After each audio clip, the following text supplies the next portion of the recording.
A paz do Senhor Jesus, meus amados irmãos, aqui é o pastor Rafael Rossi, da Igreja Assembleia de Deus, Campo de Campinas, no Parque Alvorada.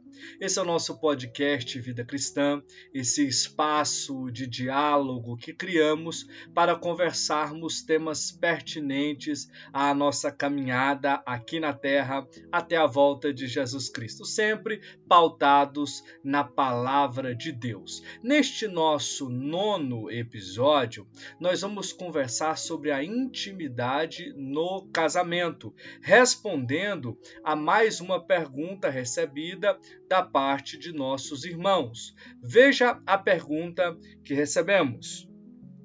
A vida sexual dentro do casamento é totalmente livre ou existem práticas que, à luz da Bíblia, não são permitidas?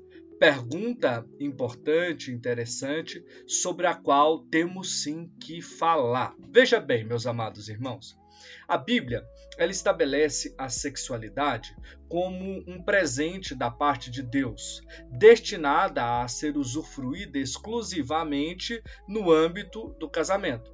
Obviamente que isso possui o objetivo de tornar ainda mais íntima a união do casal, a ponto de criar uma unidade, de ambos serem uma só carne, também para proporcionar prazer mútuo ao casal e ainda, logicamente, voltada para a procriação. O sexo, à luz da palavra de Deus, é uma grande bênção se praticado dentro dos limites da aliança matrimonial. Lógico que existem princípios estabelecidos na palavra de Deus que vão nortear essa sexualidade conjugal, certo? Mas são princípios, veja bem o que eu estou dizendo, não são regras específicas sobre cada situação específica, sobre cada ato específico, são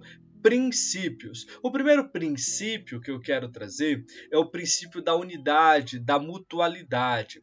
O texto de Gênesis capítulo 2, versículo 24, que vale a pena você pausar o vídeo e ler, estabelece que ambos, marido, mulher, homem, mulher, unir-se-ão e se tornarão uma só carne. Aqui nós estamos tratando do nível mais profundo de união carnal que se pode imaginar.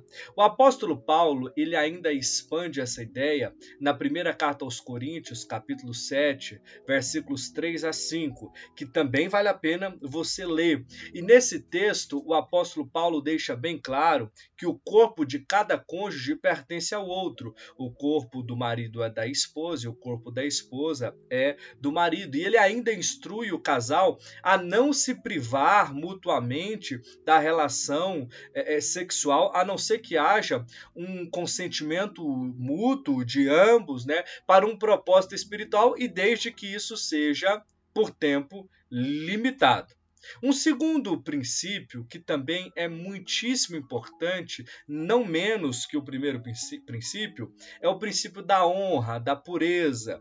A aliança matrimonial, ela precisa ser honrada pelo marido, honrada pela esposa. O leito conjugal precisa ser mantido puro e sem mácula, conforme nos traz a Epístola aos Hebreus, capítulo 13, versículo 4. Repito, leia. Logo, toda expressão sexual do casal precisa ser honrosa, precisa ser no intuito de fortalecer ainda mais a intimidade e a união do casal.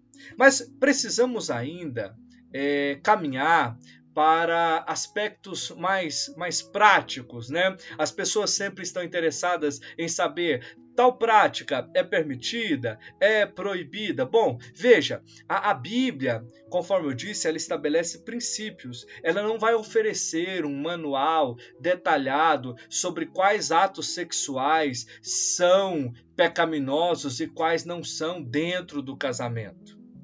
há um consenso teológico, né? Principalmente na nossa tradição cristã, protestante, pentecostal, né? De que precisa ser consensual, de que precisa ser amoroso, certo? De que não pode envolver terceiros. O adultério é pecado, não podemos seguir o que ensina, né, os filmes, as séries, principalmente esses filmes adultos, conforme bem pondera o texto de Mateus 5:28. Não pode causar dano ao cônjuge. A prática que você pretende, às vezes, praticar, ela é danosa, ela é humilhante, ela viola a consciência de um dos cônjuges. Lembre-se do texto de Romanos 14:23. Pause, leia.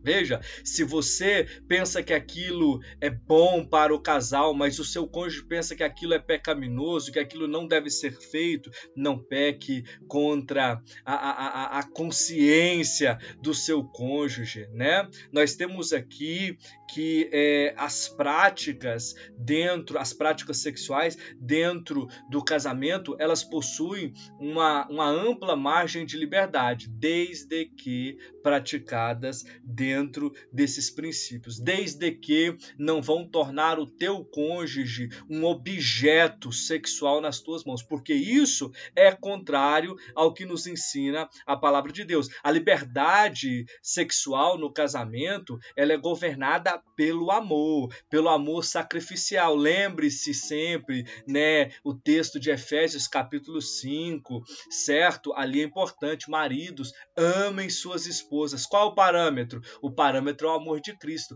como Cristo amou a sua igreja, se entregando por ela, tá certo? Você não pode motivar a sua vida sexual de maneira egoísta, buscando só a sua própria satisfação. Você não pode caminhar transformando a liberdade que a palavra de Deus nos traz em uma libertinagem para a autoindulgência. A liberdade sexual, ela é ampla, sim, mas ela não é ilimitada. Ela é balizada pelo amor, pelo respeito mútuo, pela busca de honrar a Deus e também ao seu cônjuge. Passe no filtro aquilo que você quer fazer, né? Lógico, nós não seremos aqui levianos, né? Rasos, talvez. Muita gente tem dúvidas específicas. Ah, pastor, eu sei que a conjunção carnal tradicional, né? O sexo vaginal, ele é amplamente aceito, mas e com relação ao sexo oral? E com relação a outros tipos de atos libidinosos, meus irmãos? Passem pelo filtro dos princípios bíblicos que acabamos de trazer. Passe pelos filtros bíblicos. Há consentimento mútuo, há amor, vai honrar a Deus, vai honrar o cônjuge. Aquilo ali vai estreitar a intimidade do casal ou vai gerar humilhação? Ou vai transformar um outro em objeto? Ou vai gerar desconforto? Tá certo? Então veja que o que a palavra de Deus nos dá é ampla margem de liberdade, mas não de libertinagem. Amém?